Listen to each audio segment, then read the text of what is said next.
My other friend, he was working at hospitals, prisons, and etc. So like, no, we electrical, we sparks. We want to do the sparky job. We really apologize, but we can't handle the heat.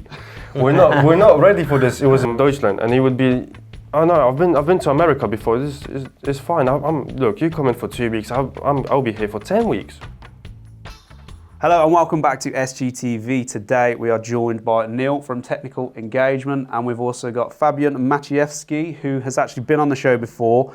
Before you was a student on work experience with a different company, and since then you've actually been snapped up on an apprenticeship and an accelerated apprenticeship with East Goscott Electrical. Again, another company we've gone and filmed with on site.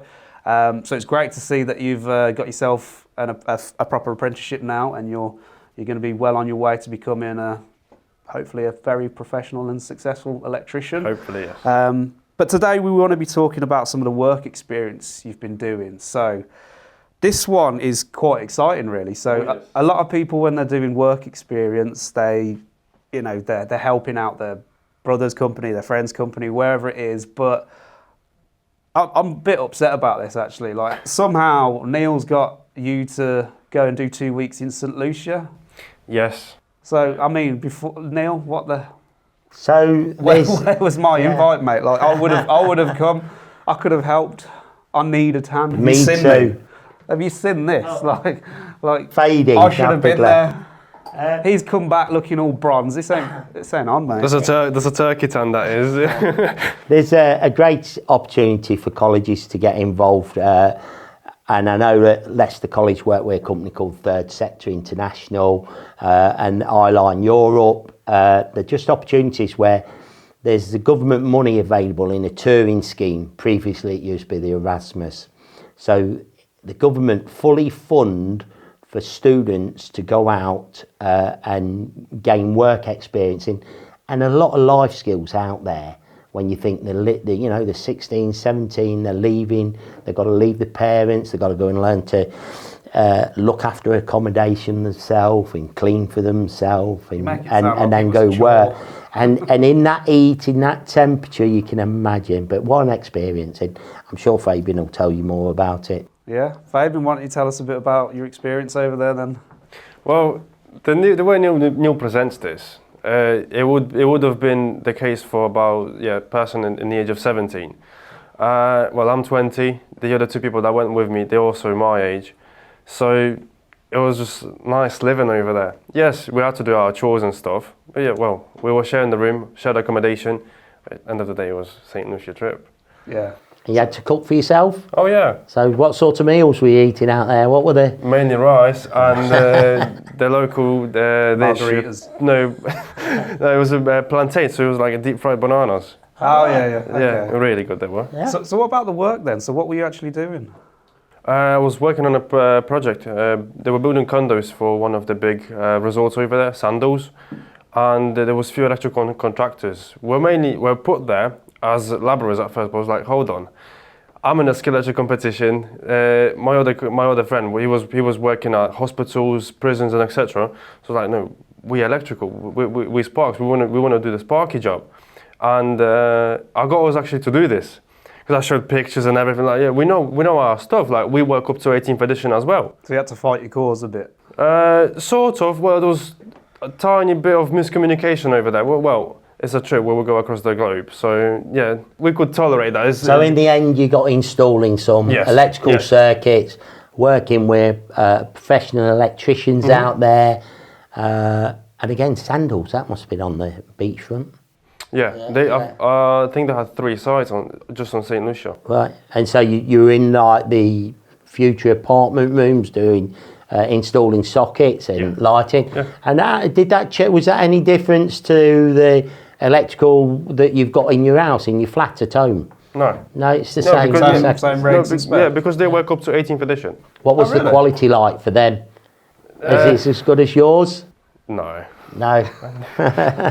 No, all jokes aside, straight on. 18th edition, so they work up to the same standards. Cables were no different. So yeah, the big stuff is that they have like local council actually coming to do the testing. and fill out the paperwork. They would only know that continuity and IRT, and that's it. Because the actual ZS and live testing and stuff, that have local council. And when I've asked them, the reason for that is testing equipment is really expensive over there. And the input and etc., it makes it even more expensive. So they just have local council come in and do it. So yeah, they got their own. The actual decommissioning, yeah.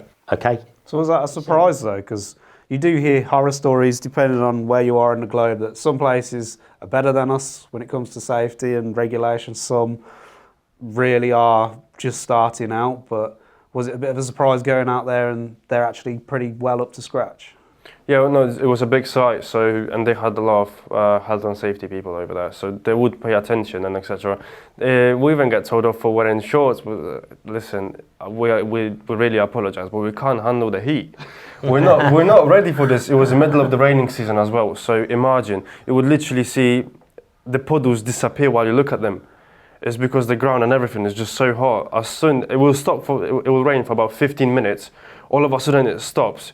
You go sun, which is literally burning your skin, and if you use anything that's below 50 SPF, you get sunburn.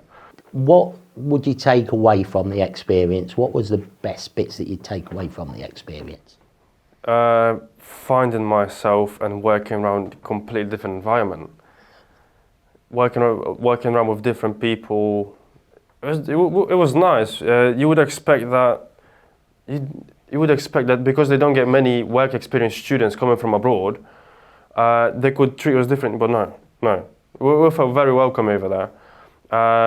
They kept on going above and beyond, making sure that we are fine and etc. So it was a really nice experience. So the benefits of joining a T-level programme, having to do 45 days work experience, getting an opportunity to go on a touring scheme and work out there.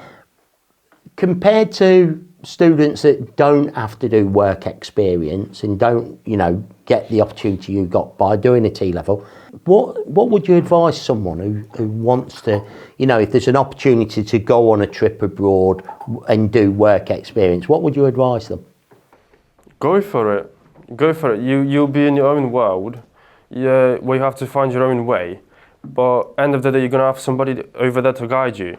Whether it's going to be like a peer that's going to be your age but has already done this, you'll come across people like over there. Our accommodation, they were mainly doing sports activities. So you'd have physios, you would have personal trainers, you would have swimming coaches and etc. We were the only sparkies over there, nobody else. But then again, we found it very stressful at first, but no, we've been there. And I would see a person from Deutschland and he would be, oh no, I've been to America before. This is fine. Look, you come in for 2 weeks. I'll be here for 10 weeks. So how you find? No, it's nice. You stay away. You get to make new relationships. And so you met a lot of people from a lot of different companies. And did you feel supported all the time while you were out there? Yeah, all aspects. Yeah. So who did you have looking after you then? And how would that compare to, say, you're on a site over here in the UK? Did you have a supervisor watching over you? And No, first day we entered, we had the site induction and everything. They've made sure we got our PPEs and stuff like that. So yeah, although you do come across people that work in sandals or like pair of Crocs, but yeah, well, it's their choice. And end of the day, okay, it might be hot, but I'll be wearing my safety shoes. Yeah, you wouldn't be allowed that on a lot of sites here. You get screamed at if you take your high vis off. I think at this point it all comes down to your own safety. You want to get back home safe at the end of the day. Yeah. Out of 10? Say again? Out of 10 the trip? 11. 11, right. It was a shame it was only 2 weeks, to be honest. Did you go, Neil? No. Surprised you swindle that one for yourself. Supporting other students, mate, too. So if someone like Fabian, who's on work experience or T-levels, wants to push for their college, university, employer, whoever, to be like, okay, I want to do something similar to Fabian, whether that's St. Lucia, Romania, America, whatever, how would they go about influencing from their position? So there has been changes, but basically it's a matter of the college or training provider they work for. Finding a partner to work with could be third sector international, Eyeline Europe, who find the work experience, who provide the support when they're out there, look after them, the pastoral care side. But basically the college apply or work with like third sector, international, to create a bid, a touring bid. That normally happens around January time. And then you have to sit and wait for a couple of months, and if you're successful, the college have a pot of funding then that they can share with different organisations, and think, well, we're going to send 10 to Seville, 10 to Labrica, 10 to Porto, and then work with another country like St. Lucia, Barbados, Jamaica, somewhere like that, New Zealand, and just send students out there. So is it like a use it or lose it kind Use of pot? it, yeah. It's not going to be, oh, we'd rather you not go because we can use this money No, for some new equipment. no, and it's all up to the college who they send.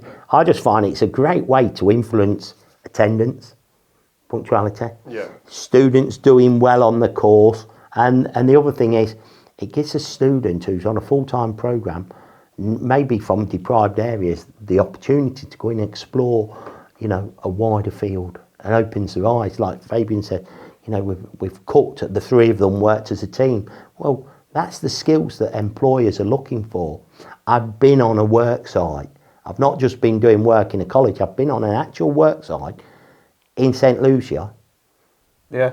You're not going to find many students done that. And that's the beauty then, that led to meeting Fred and people like that, who had already been on an Erasmus project themselves. Being able to go to a foreign country as well and not argue your case, but at least put forward your case and show, look, I'm not saying I'm above doing labouring, but I am trained and experienced. I can do the electrical work here. Use my skills.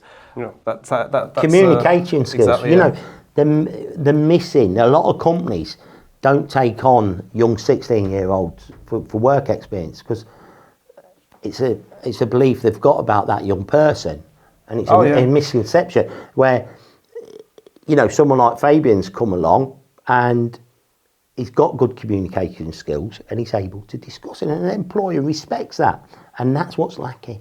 And we need more. The amount of companies and people that hire I've spoken to who tell me that the communication and the attitude is the majority of what they're looking for in employees, and skills and qualifications, not saying that's easy, but that can come, but actually having the attitude and communication skills to not be what some people might perceive as a typical young apprentice just sitting there on your phone or mumbling and grumbling. I mean, East Goscott Electrical are fantastic at supporting the apprenticeships, and the beauty about them, East Goscott Electrics, is you've got young Fred. Fred's been on the Erasmus. I think he went to stay with the Austrian president, actually stayed at his accommodation as an ambassador for the... So he knows what Fabian's been through, he knows the skills, and when they met Fabian, they just thought, wow, he's he's an Erasmus student, and he's got all these great skills that we need in our company. And I remember him ringing me up afterwards and saying, well, we didn't want another apprentice, but it looks like he's got the job. And I think the HR there came out, and I think her first words were, oh, he's lovely, we need to give him a job. Oh, bless him. Hey, bless him, eh? So, that's how I like to come across. do you want to tell us a bit about the fun stuff while you was out there? Did you get any downtime, or was it just work? No, so we went for 2 weeks. Because we're working long days, we would only work 4 days a week. So we'd have Friday, Saturday and Sunday for us. And luckily for us, on our second week, they've had something like a national bank holiday. So we didn't have to work on Thursday either. So we've only worked for 7. Yeah, so we've only worked for 7 days. A lot of time off, and again, because there was a lot of people that have already been there for quite some time, it wasn't a problem for them. Like, right, let's go to Castries. We'll show you Castries. We'll go Gross Inlet, and we'll show. They were keen to show us the areas. Like, and you could tell it was the kindness from their side that was driving us at the same time. because for the first few days, right, I am few thousand miles away from home. I'm not even surrounded by the local people. I'm surrounded by people that come also from Europe, America, all around. And it was their support that sort of got us up, and we're ready to... Makes all the difference rather than just someone being like, right, you, come on, do that, or... Females and males, Yeah. which is great to see, you know, females taking these opportunities in and that. Were there any female electricians out there? No. No? I've not come across one. Got that, okay. No. Did you behave yourself out there? Of course I have. Yeah. What's the drinking legal age over there? I don't know. I think it's like 16 years old, actually. Okay. I think so. I'm not too sure. None past your lips, did they? No. So there was no photos of you on the beach drinking Corona, floating around or anything like that? No. Not now, we've deleted Must that. have been someone else I've seen in them photos then. What photo? So anyway, I think that pretty much sums up this episode. We've got you here for a little while, so we're going to do some more filming with you. So if you want to see more about Fabian and some of the subjects we're going to be covering, then please do follow the channel and you'll see plenty more. Make sure you like, subscribe, hit the notification button below, and there's plenty of episodes there for you to dive into. So we'll see you on the next one.